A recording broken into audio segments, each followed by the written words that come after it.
Welcome to Here Today, Gone Tomorrow. I'm Mike Leafa. And I'm Lena Kefame. And we are back at it again with another deep dive into a trend that kind of took the world by storm. And then, poof, vanished. Yeah, it's wild how these things grab hold of everyone's attention for like a minute and then just gone, like they never happened. And today's subject is a prime example of that. We're going back to the 90s, the land of grunge and dial-up internet. Oh, yeah, I remember dial-up, the screeching sound. The good old days. But what we're really here to talk about is JNCO jeans. JNCO. Yeah, pronounced JNCO. You know those jeans? Oh, right, those crazy wide-legged things. I remember seeing those everywhere back then. Everywhere. Like walking around was an obstacle course with those giant pant legs. And that's exactly what we're going to dig into today. The rise and fall of JNCO jeans. Mm-hmm. How they went from a niche thing to like this massive cultural phenomenon and then basically disappeared. So let's rewind a bit. JNCO, believe it or not, wasn't some overnight fad. The brand was actually founded way back in 1985. Yeah, 85.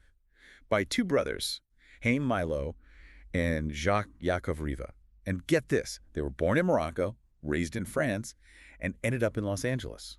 Wow, talk about a global backstory for a pair of jeans. Right, it was like their life journey was already a trend in the making. Globe-trotting chic. But anyway, they were really inspired by the wide leg styles that were popular in East LA's Latino communities. Right. But instead of just like copying that style, They took it to the extreme. they took it to a whole other level. And that's how JNCO was born. Bold move, I gotta say. Yeah. To basically launch a brand that says regular pants. Yeah, no thanks. Exactly. But that was kind of their whole thing, right? Judge none, choose one. Oh, right, the acronym. Yeah, embracing individuality, being different, all that. Though I did read somewhere that it might have just stood for Jeans Company. Really? Yeah, which is kind of funny. Way less deep and meaningful, but hey, who knows? That's the thing with these deep dives, right? There's always more to the story.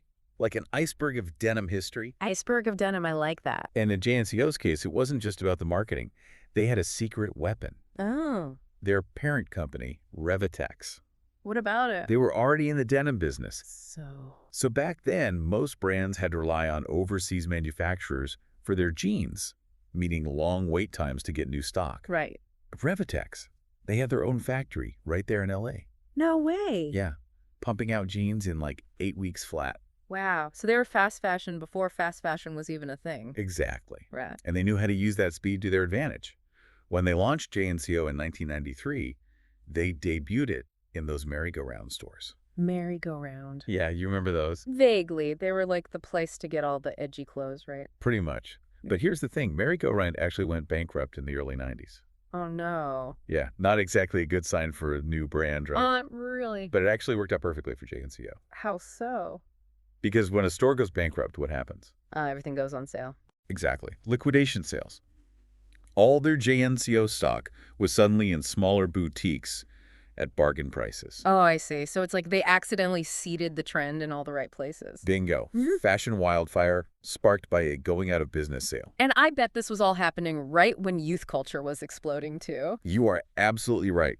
Skaters, ravers, anyone who wanted to stand out from the crowd, JNCO was like the uniform for rebellion. pretty much. And those giant pant legs were like a giant middle finger to conformity. But JNCO didn't just ride that wave. They were smart about fueling it. Oh, yeah. They were like the masters of what we'd call guerrilla marketing today. Instead of fancy ads, they hired graffiti artists to paint near high schools. No way. Yeah. That's so cool. They sponsored skaters, breakdancers. They knew how to get those jeans in front of the right people. They were like the original influencers before influencers were even a thing. Exactly. They understood coolness currency before it was even a currency. It's like they could see the future of marketing. And it worked.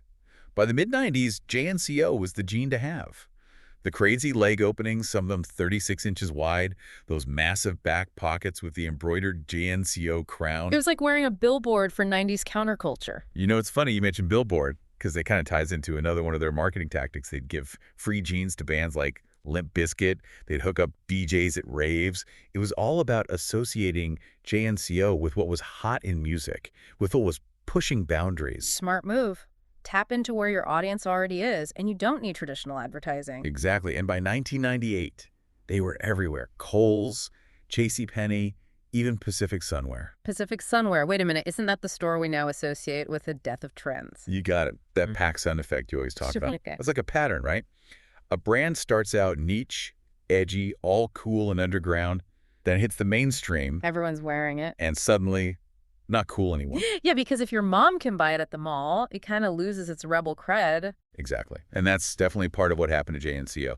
But we'll dive deeper into that in the next part of our deep dive. Stay tuned. Plus, fashion is fickle. What's cool one day is totally over the next. Totally. And by the late 90s, early 2000s, slimmer silhouettes were making a comeback. Bootcut jeans. Like the opposite of JNCO's. The JNCO It killer. was like the battle of the pant legs, Yeah. and JNCO with all that extra fabric Yeah. was destined to lose. And then you had the whole knockoff situation. Oh, yeah. Everyone and their mom was making wide-leg jeans. Once JNCO hit it big, everyone wanted a piece of that wide-legged pie. It's like that saying, imitation is the sincerest form of flattery. Right. But in the business world, it's more like imitation is the fastest way to tank your brand. Seriously, you had cheap imitations everywhere, and that just dilutes what made the original special. And for a brand like JNCO, that was built on standing out, being different. Yeah. That was a death blow. Plus all those knockoffs. Logistical nightmare. Oh yeah, imagine trying to protect your intellectual property when every street vendor is selling a bootleg version of your jeans. Total chaos. And the numbers tell the story. By 1999, JNCO's sales had plummeted by 50%. Ouch. What goes up? Must come down. And for JNCO, that meant closing their main factory in 2000. Wow, so from the hottest trend to closing up shop in just a few years. It's a crazy reminder that even the biggest trends can fizzle out fast. Faster than you can say, where'd all those pant legs go? Exactly. But wait, that's not the end of the story, is it? Oh, you mean the comeback attempts? Yeah, because everything old is new again, right? Right. And in 2015, there was a little glimmer of hope for JNCO. The nostalgia factor. Powerful stuff. So did it work? Did the world embrace those leather pants again? Well, let's just say the comeback wasn't quite as dramatic as the original rise. Nah. They tried reintroducing some classic styles, tried to tap into that 90s revival that was happening. So was it just bad timing? Or is there something about a brand like JNCO that makes a true comeback almost impossible? Tough question. And it gets even more interesting when you consider that the original founder, Milo Riva, he actually reacquired the brand in 2019 and aimed for another relaunch. So 2 comeback attempts in a pretty short time span. Seems like they see something in the market, some kind of demand. Yeah.